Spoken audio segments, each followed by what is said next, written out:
Seaford is a small seaside town located halfway between Brighton and Eastbourne on the south coast of England. With about 27,000 people living here, each can enjoy beautiful views of the South Downs. This is a view towards the Seven Sisters Cliffs and Eastbourne. In the 1300s, Seaford was part of the Confederation of Cinque Ports, set up originally for military and trade purposes. The river from Newhaven used to run parallel to Seaford seafront, terminating in a basin or harbour at Seaford Head Cliffs. You can still see parts of the river at tide mills today. Seaford Harbour is where the tall ships used to moor. Towards the east end of the promenade is Seaford Head and Splash Point. Over recent years, the cliffs have suffered from erosion from the sea. Defence in the form of concrete boulders have been put in place to protect them. You can clearly see how the path has narrowed in front of the brick wall over the years. We believe that there was a hotel overlooking Splash Point. Yes, there was. My grandma worked there for a while. I was about 5 or 6 when she worked there, I think. And there used to be an entrance from the hotel down onto the beach itself. But they used to have the name of the hotel actually in the garden. I don't remember whether it was made with grass or if it was pebbles now. It's such a long time ago.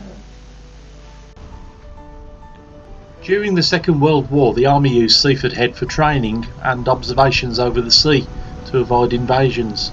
I know latterly when I had my dog when I was older, I used to go up on the top of the dance with the dog. And I was up there with him one day and I had, get out, and I thought it was a courting couple in the bushes. So I called him out and he wouldn't come. So I said, I'm awfully sorry, I'll come and get him. I walked in and it was a couple of blokes there in army uniform.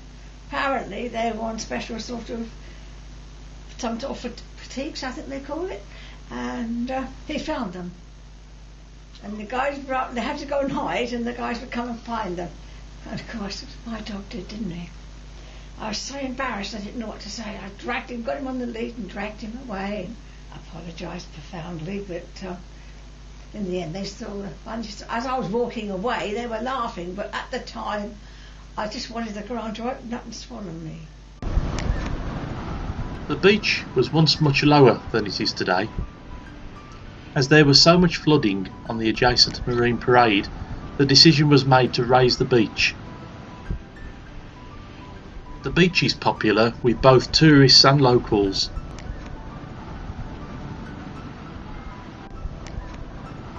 Martello Tower and its Museum of Nostalgia is a popular venue.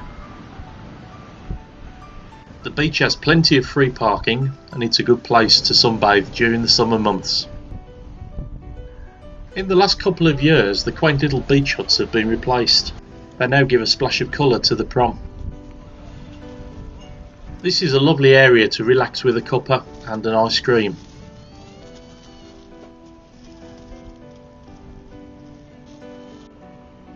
Marine Parade has changed a little over the years. Again, see how much lower the beach was. The Salts Recreation Ground is as popular today as it once was. Over the years it's been used for both cricket, rugby and football. Next to the excellent cafe is a new exercise park. This is a good place to lose some unwanted weight.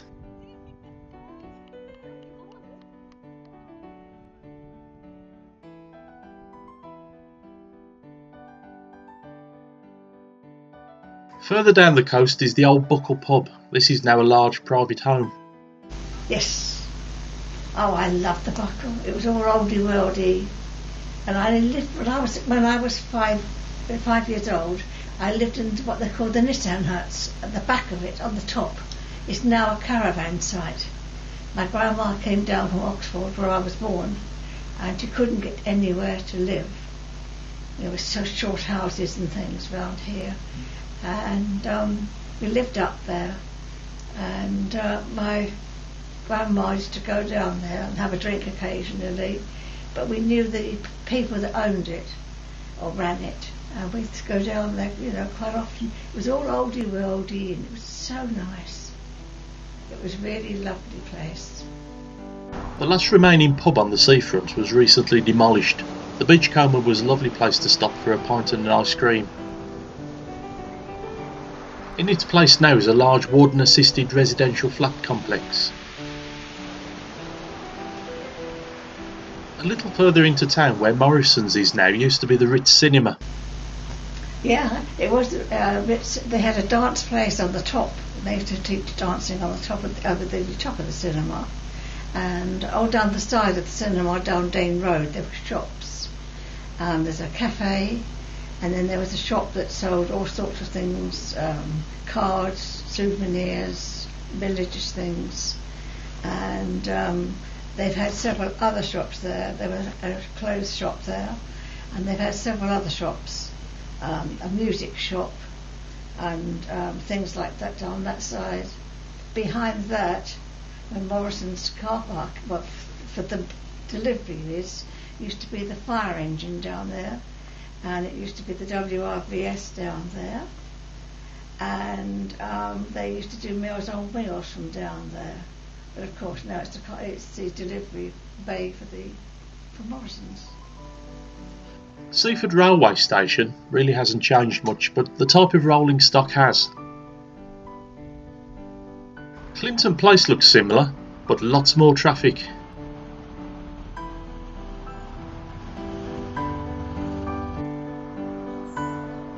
The Wellington pub used to be called the New Inn Hotel.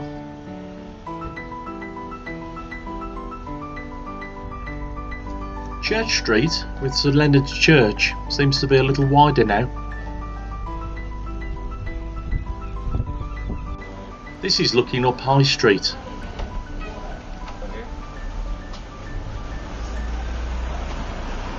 There has been lots of development on Claremont Road. Seaford is a lovely town, but what are its best attributes?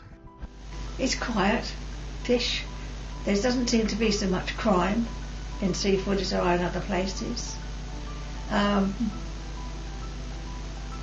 suppose really it's really there isn't anything much to do in Seaford, but then we have got the prom, so we've got somewhere to have a walk, and I wish there's always somebody around on the prom. Hopefully somebody will make a similar programme to this in 50 years or so to see and be able to compare future developments.